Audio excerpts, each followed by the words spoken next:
नमस्कार जोहार, आप देख रहे हैं झारखंड समाचार। चलिए जानते हैं झारखंड की 25 बड़ी खबरों को फटाफट अंदाज में। पहली खबर देखिए, जहां हजारीबाग पुलिस ने 24 घंटे में ज्वेलर्स लूट कांड का किया खुलासा। 3 अपराधी गिरफ्तार, 1.5 करोड़ के आभूषण बरामद। बरी चौक स्थित जय माता दी ज्वेलर्स में हुई लूट की गुत्थी हजारीबाग पुलिस ने सिर्फ 24 घंटे में सुलझा ली। पुलिस ने त्वरित कार्रवाई करते हुए 3 अपराधियों को गिरफ्तार किया। लूटे गए लगभग 1.5 करोड़ रुपए मूल्य के सोना चांदी के जेवरात, प्रयुक्त स्कॉर्पियो बाइक और हथियार बरामद कर लिए हैं। घटना 16 नवंबर की रात की है, जब दुकान मालिक सुरेंद्र कुमार अपनी कार में जेवरात के बैग रख रहे थे। उसी दौरान 4 हथियारबंद अपराधियों ने फायरिंग कर कार का शीशा तोड़ा और बैग लूटकर फरार हो गए। पीड़ित के बयान पर बरही थाना में मामला दर्ज किया गया और पुलिस ने विशेष जांच दल गठित कर तेजी से अभियान शुरू किया। तकनीकी जांच और गुप्त सूचना के आधार पर टीम ने पहले आरोपी इंद्रराज चौधरी को रांची से पकड़ा। उसकी निशानदेही पर चतरा जिले से स्कॉर्पियो और हथियार बरामद किए गए। बाद में चौपारण से शेरघाटी की ओर भाग रहे 2 अन्य अपराधी चोरदका चेकपोस्ट से गिरफ्तार किए गए। इनके पास से 46 ग्राम सोना, 200 ग्राम शंखा पोला और 12.760 किलो चांदी के आभूषण मिले। गिरफ्तार अपराधी धनंजय चौधरी, इंद्रराज चौधरी और रोशन यादव पहले भी कई आपराधिक मामले में शामिल रहे हैं। पुलिस कार्रवाई की सराहना क्षेत्र में की जा रही है।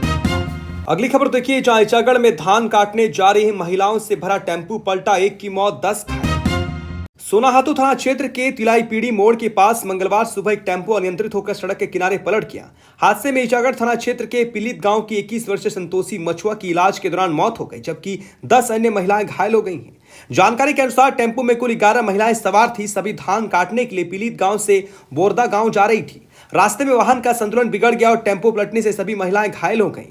हादसे के बाद 5 गंभीर रूप से घायल महिलाओं को एम्बुलेंस से मुरी स्थित निजी नर्सिंग होम भेजा गया, जबकि 6 घायलों को मिलन चौक के एक निजी अस्पताल में भर्ती कराया गया। घायल महिलाओं में लक्ष्मीमणि देवी, सरिता महतो को पैर में गंभीर चोटें आई, जबकि सोमवारी देवी, पार्वती देवी, आसंती देवी और कमला स्वांसी भी गंभीर रूप से घायल हैं।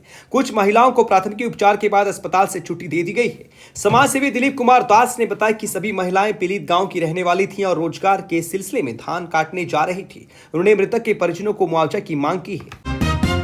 अगली खबर देखिए, जहां रांची रेल मंडल में यार्ड रिमॉडलिंग, 10 दिसंबर से 7 जनवरी तक कई ट्रेनें रद्द।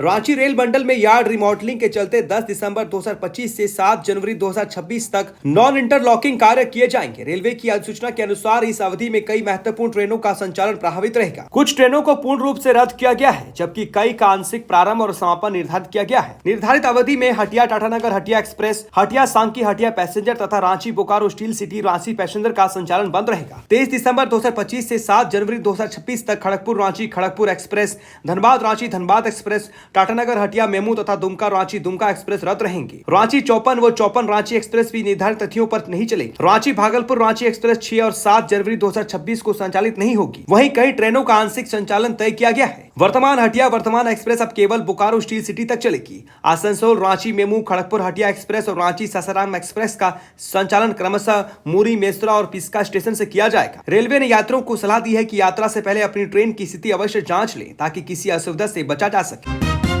अगली खबर देखिए, जहां गिरिडीह में ट्रैफिक अव्यवस्था पर सख्त, सांसद सीपी चौधरी, भारी वाहनों की नो एंट्री समय बढ़ाने की मांग।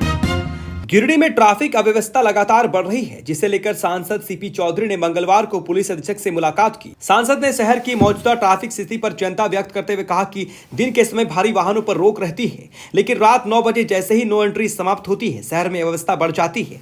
भारी वाहनों की आवाजाही बढ़ने से दुर्घटनाओं का खतरा भी काफी बढ़ जाता है। सांसद ने बताया कि बीती रात ट्रक की चपेट में आने से युवक की मौत हो गई, जो बेहद दुखद घटना है। इससे पहले भी नेताजी चौक और 5वां 4 लेन क्षेत्र में कई हादसे हो चुके हैं, जिनमें लोगों ने अपनी जान गंवाई है। इन घटनाओं की गंभीरता को देखते हुए सांसद ने सुझाव दिया है कि भारी वाहनों की नो एंट्री का समय रात 9 बजे की जगह 10 बजे तक बढ़ाया जाना चाहिए। एसपी गिरिडीह ने सांसद की बातों को गंभीरता से लेते हुए कहा कि इस प्रस्ताव पर जल्द कार्रवाई की जाएगी, ताकि शहर में बेहतर ट्रैफिक प्रबंधन सुनिश्चित किया जा सके। सांसद ने उम्मीद जताई कि नए समय निर्धारण से हादसों में कमी आएगी और शहर की ट्रैफिक व्यवस्था सुचारू होगी।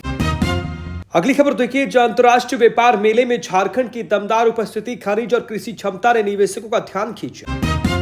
प्रगति मैदान में आयोजित 44वें भारतीय अंतर्राष्ट्रीय व्यापार मेले में झारखंड पेवेलियन मंगलवार को भी आकर्षण का केंद्र बना रहा। मिनरल कैपिटल झारखंड थीम के साथ राज्य ने अपनी 2 प्रमुख ताकतों, खनिज संसाधन और कृषि विविधता को प्रभावी तरीके से प्रदर्शित किया। पवेलियन में लोहा एस, कोयला, अभ्रक, तांबा, यूरेनियम, बॉक्साइट और चूना पत्थर सहित कई महत्वपूर्ण खनिजों का प्रदर्शन किया गया, जो देश की औद्योगिक प्रगति में झारखंड की अहम भूमिका को दर्शाता है। इन खनिजों की मौजूदगी ने निवेशकों का ध्यान खींचा और राज्य के खनन उद्योग पर नए अवसरों की संभावनाओं को उजागर किया। इसके साथ ही झारखंड ने कृषि क्षेत्र खासकर रागी जैसी पोषण समृद्ध फसलों को भी विशेष स्थान दिया। पवेलियन में रागी से बने आटा, कुकीज, स्नैक्स और हेल्थ फूड उत्पादकों ने आगंतुकों को प्रभावित किया। ये फसल न केवल आदिवासियों और ग्रामीण किसानों के लिए लाभदायक है बल्कि जलवायु सहिष्णु खेती का बेहतर विकल्प भी माना जा रहा है। राज्य सरकार रागी उत्पादन और प्रोसेसिंग को बढ़ावा देने के लिए विभिन्न योजनाओं पर काम कर रही है, जिससे किसानों की आय बढ़ाने में मदद मिलेगी। मेले में झारखंड की उपस्थिति ने यह संदेश स्पष्ट किया कि राज्य खनिज, कृषि और उद्योग तीनों क्षेत्र में मजबूत और संतुलित विकास कर रहा है। निवेशकों के बीच बढ़ते भरोसे के साथ झारखंड एक उभरती हुई आर्थिक शक्ति के रूप में तेजी से आगे बढ़ रहा है। अगली खबर देखिए, अफीम खेती पर सख्ती, पुलिस ने 450 किलो वैकल्पिक फसल बीज बांटकर दिया नया संदेश। सरायकेला खरसावां जिले में अवैध अफीम खेती को रोकने के लिए पुलिस इस वर्ष भी प्री कल्टीवेशन ड्राइव को तेज कर चुकी है। इस अभियान के तहत पुलिस टीमें ग्रामीण इलाकों में पहुंचकर न सिर्फ अवैध खेती की संभावनाओं की जांच कर रही है बल्कि किसानों को सुरक्षित और वैकल्पिक कृषि अपनाने के लिए प्रेरित भी कर रही है। पिछले फसली वर्ष के दौरान जिन क्षेत्रों में अफीम की खेती पाई गई थी उन सभी स्थानों को इस बार विस्तृत निरीक्षण किया जा रहा है। सत्यापन में ये बात सामने आई है कि कई ग्रामीणों ने अफीम की खेती पूरी तरह से छोड़कर अपने खेतों में रबी सीजन की अन्य फसलों की तैयारी शुरू कर दी है। किसानों की सकारात्मक पहल को प्रोत्साहित करने के लिए चौका थाना प्रभारी बजरंग महातो ने सोमवार को चौका थाना क्षेत्र के दूरस्थ मोटुंदा गांव में उच्च गुणवत्ता वाले चना, सरसों, गेहूं और मटर के बीज वितरित किए। कुल लगभग 450 किलो बीज बांटे गए, जिससे करीब 70 से 80 किसान परिवार लाभान्वित हुए। पुलिस का उद्देश्य है कि ग्रामीण अफीम की जोखिम भरी और अवैध खेती छोड़कर अनाज और दलहनी फसलों की और बढ़े, जिससे उनकी आय में भी सुधार हो और कानूनी परेशानियों से भी बचाव रहे। जिला पुलिस ने लोगों से अपील की है कि वे पूरी तरह अफीम की खेती से दूरी बनाए रखें और सुरक्षित, लाभकारी तथा कानूनी खेती को अपनाकर क्षेत्र को नशा मुक्त और समृद्ध बनाने में योगदान दें। अगली खबर देखिए, जहां झारखंड में सैंड माइनिंग 2025 नियम लागू, बालूघाट संचालन होगा पारदर्शी, सरकारी दर तय, अवैध वसूली पर सख्ती। झारखंड सरकार ने राज्य में बालू घाटों के संचालन को व्यवस्थित करने के लिए सैंड माइनिंग रूल 2025 को लागू कर दिया है। खनन विभाग द्वारा जारी आदेश के मुताबिक अब पूरे राज्य में बालू का उठाव, परिवहन और बिक्री इसी नए नियम के तहत होगी। सरकार ने बालू की सरकारी दर 100 रुपए प्रति 100 सेफ्टी निर्धारित किया है, जो ग्राम सभा द्वारा बेचे जाने वाले बालू पर लागू रहेगी। साथ ही सभी रसीदें व चालान भी इसी यूनिट के आधार पर जारी किए जाएंगे, जिससे दरों में पारदर्शी बनी रहेगी। नए नियम में भी स्पष्ट किया गया है कि निर्धारित दर से अधिक वसूली करने वालों पर कड़ी कार्रवाई की जाएगी। ऐसी स्थिति में लाइसेंस रद्द करने से लेकर भारी जुर्माना और अवैध वसूली में उपयोग होने वाली उपकरणों की जब्ती तक का प्रावधान रखा गया है। अधिकारियों का मानना है कि इससे बालू कारोबार में चल रही अनियमितताओं पर रोक लग सकेगी। सरकार का मुख्य उद्देश्य सैंड माइनिंग प्रक्रिया को पारदर्शी, नियंत्रित और राजस्व उन्मुख बनाना है। इसी के तहत जिला प्रशासन को विशेष निगरानी टीमें बनाने के निर्देश दिए गए हैं। ये टीमें घाटों पर कीमत, ढुलाई, रसीद व्यवस्था और परिवहन वाहनों की जांच करेगी। बिना चालान, ढुलाई अवैध परिवहन पाए जाने पर तुरंत कार्रवाई होगी। नया नियम लागू होने के बाद उम्मीद है कि राज्य में बालू कारोबार अधिक सुव्यवस्थित होगा और आम उपभोक्ताओं को भी तय दर पर बालू आसानी से उपलब्ध हो सकेगा। अगली खबर देखिए, जहां बाबूलाल मरांडी का हमला, पूर्व डीजीपी अनुराग गुप्ता पर कार्रवाई नहीं होने को लेकर सरकार पर गंभीर आरोप।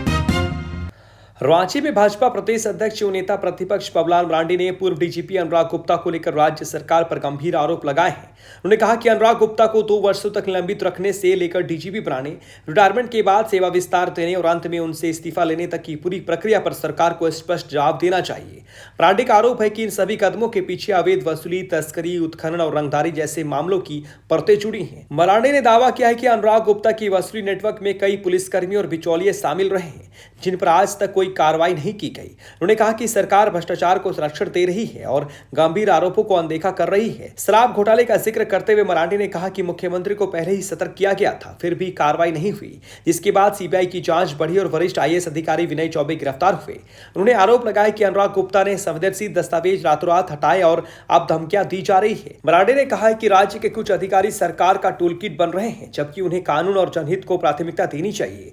प्रेस वार्ता में भाजपा नेता योगेंद्र प्रताप सिंह और प्रतुल सहदेव मौजूद थे। झारखंड की इस बड़ी खबर की खास बुलेटिन से जुड़े रहने के लिए आपका बहुत बहुत धन्यवाद। चैनल को सब्सक्राइब कीजिएगा, वीडियोस को लाइक कीजिएगा और अपनों के बीच में शेयर जरूर कीजिएगा। पुनः आप सभी का बहुत बहुत धन्यवाद। जोहार।